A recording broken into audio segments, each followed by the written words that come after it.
இயேசு கிறிஸ்துவின் இனிய நாமத்தில் உங்களை மனதார வாழ்த்துகிறேன். கர்த்தர் உங்களை ஆசீர்வதிப்பாராக.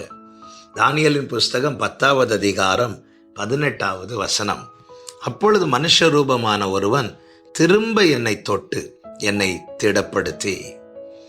கர்த்தருக்கு மகிமை உண்டாவதாக. தானியேல் சில காரியங்களை கண்டு தளர்ந்து விழுந்து கிடக்கிறான்.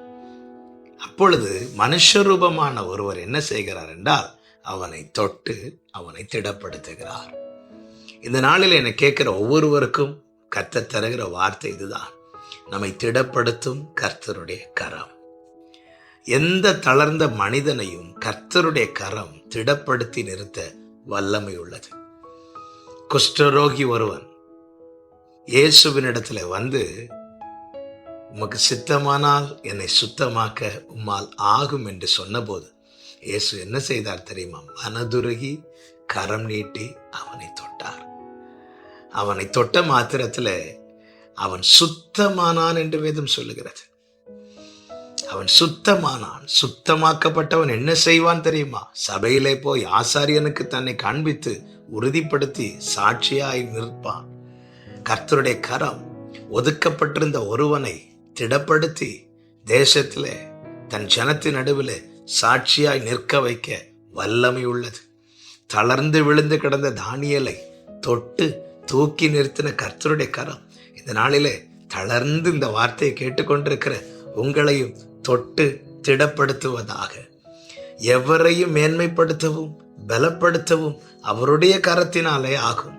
எனவேதான் தாவீது சொல்லுகிறார், உயரத்திலிருந்து கை நீட்டி என்னை தூக்கி எடுத்தார் என்று. பயங்கரமான குழியிலிருந்தும் என்னை தூக்கி எடுத்தார். பாவ சேற்றிலிருந்து தூக்கி எடுத்தார். ஜலப்பிரவாகத்தின் நடுவிலிருந்து தூக்கி எடுத்தார். மரண வாசலில் இருந்து தூக்கி எடுத்தார். எத்தனை முறை திடனற்று தளர்ந்து போனது. ஆனால் கர்த்தருடைய கரமே என்னை தூக்கி எடுத்தது, என்னை திடப்படுத்தினது என்று சங்கீதக்காரன் சொல்லுகிறதை சங்கீதங்கள் பல இடங்களிலே நம்மால் பார்க்க முடியும். இந்த நாளிலும் என கேட்கிற ஒவ்வொருவருக்கும் சொல்லுகிறேன், நீதியின் வலது கரத்தினால் தாங்குவேன் என்று சொல்லியிருக்கிறார் அல்லவா? என் கை அவனோடு உறுதியா இருக்கும் என்று சொல்லியிருக்கிறார் அல்லவா?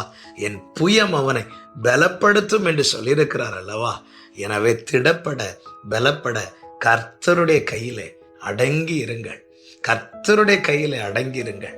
ஏற்ற காலத்திலே அவர் உங்களை உயர்த்தும்படிக்கு அவருடைய பலத்த கைக்குள்ளே அடங்கி இருங்கள் என்று வேதம் சொல்லுகிறது. அடங்கி இருங்கள். அவர் திடப்படுத்துவார், அவர் பலப்படுத்துவார், அவர் உங்கள் தலையை நிமிர பண்ணுவார். கர்த்தருடைய கரம் அது குறுகி போகவில்லை, அது குறுகி போகாது. ஒரு காரியத்தை செய்ய தேவன் தம்முடைய கையை நீட்டுவாரானால் அந்த கையை தடுக்க யாருக்கும் முடியாது என்று வேதம் காண்பிக்கிறது. கர்த்தர் நல்லவர். கர்த்தருடைய கரம் உங்கள் மேல் இருப்பதாக. எலியாவின் மேலிருந்த கரம் எலியாவை பலப்படுத்தி ஆகாபின் ரதத்தின் வேகத்தை காட்டிலும் அதிகமாய் வேகமாய் முன்னே ஓட வைக்குமானால் கர்த்தருடைய அதே வல்லமை உள்ள கரம் உங்கள் மேலும் இருப்பதாக. அந்த கரம் உங்களை பலப்படுத்த கர்த்தரிடத்தில் ஒப்பு கொடுங்கள். அவருடைய கைக்குள்ளாய் அடங்கியிருங்கள். கர்த்தர் உங்களை ஆசீர்வதிப்பாராக. ஜெபிக்கலாமா? எங்களை திடப்படுத்துகிற வல்ல கரத்துக்காய் ஸ்தோத்திரம். அந்த கரத்துல நீதி இருக்கிறது, எங்களுக்கு வேண்டிய எல்லாமே இருக்கிறது. அதே கரத்துல தான்ப்பா எங்களை வரைந்து வைத்திருக்கிறீர். ஸ்தோத்திரம். உம்முடைய கையில எங்களை அர்ப்பணிக்கிறோம். திடப்படுத்தி பாதுகாத்து நடத்தும். இயேசுவின் நாமத்தில் பிதாவே, ஆமென்.